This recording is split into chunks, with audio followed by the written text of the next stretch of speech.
उत्तर प्रदेश की राजनीति में हलचल अक्सर अचानक तेज होती है और इस बार चर्चा के केंद्र में है कैसरगंज से पूर्व सांसद ब्रजभूषण शरण सिंह। सवाल सीधा है लेकिन जवाब उतना आसान नहीं। क्या ब्रजभूषण शरण सिंह बीजेपी छोड़कर समाजवादी पार्टी का दामन थाम सकते हैं? यह सिर्फ एक संभावित दल बदल की कहानी नहीं है, बल्कि उत्तर प्रदेश की उस बदलती राजनीतिक जमीन की कहानी है जहां रिश्ते, समीकरण और संदेश तीनों एक साथ खेले। नमस्कार दोस्तों, मैं हूं अवनीश विद्यार्थी और आप देख रहे हैं ब्रेकिंग न्यूज। पिछले कुछ महीनों में ब्रजभूषण शरण सिंह के कई बयान ऐसे सामने आए जिन्होंने इन अटकलों को हवा दी। खासतौर पर 2024 के लोकसभा चुनाव में टिकट न मिलने के बाद उनकी नाराजगी खुलकर सामने आई। बीजेपी ने उनकी जगह उनके बेटे करण भूषण सिंह को मैदान में उतारा और यहीं से कहानी में एक नया मोड़ आ गया। एक पॉडकास्ट में उन्होंने साफ तौर पर कहा कि मुझे जनता ने नहीं, षड्यंत्र ने हटाया। जिस लोकसभा से बेइज्जत करके जैसे निकाला गया हूं, अगर जिंदा रहा तो एक बार और लौटूंगा। ये ब्रजभूषण शरण सिंह का बयान। ये बयान सिर्फ नाराजगी नहीं थी, बल्कि एक राजनीतिक संकेत भी था कि ब्रजभूषण अभी खेल से बाहर नहीं।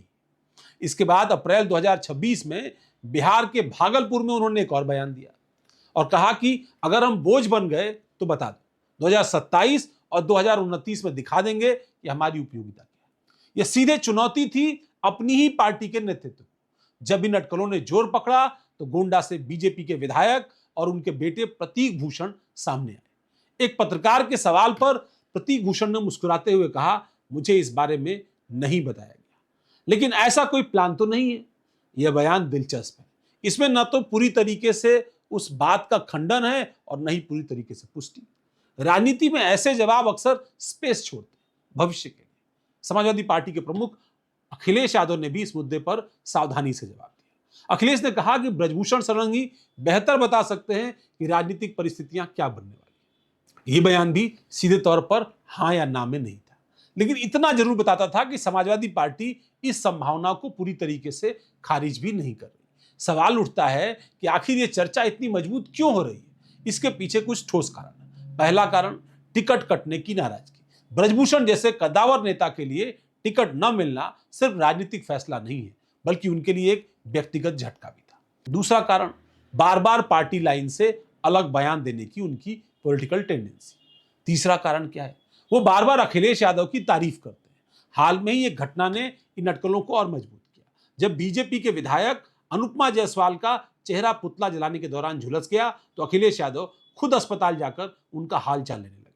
इस पर ब्रजभूषण से पूछा गया तो उन्होंने कहा, यह अखिलेश यादव का बड़कपन है। राजनीति में विरोधी नेता की खुलकर तारीफ करना अपने आप में एक बड़ा राजनीतिक संकेत माना जाता है।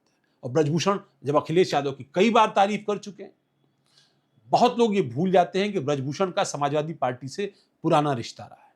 2008 में बीजेपी से निकाले जाने के बाद उन्होंने समाजवादी पार्टी ज्वाइन की थी।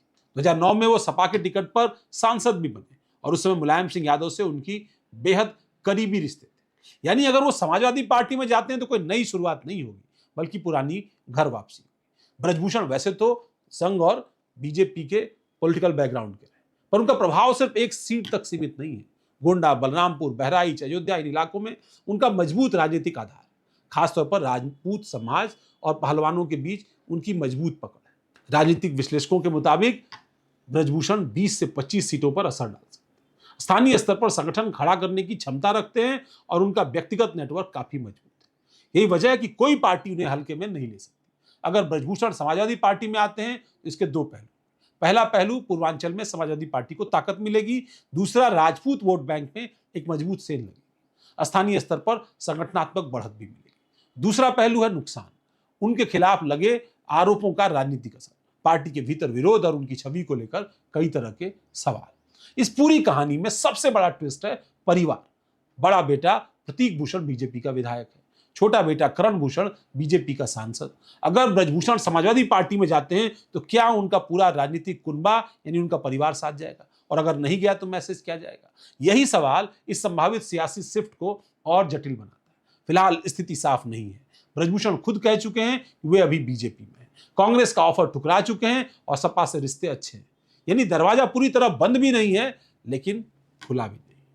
उत्तर प्रदेश की राजनीति में समीकरण हर पल तब्दील होते हैं।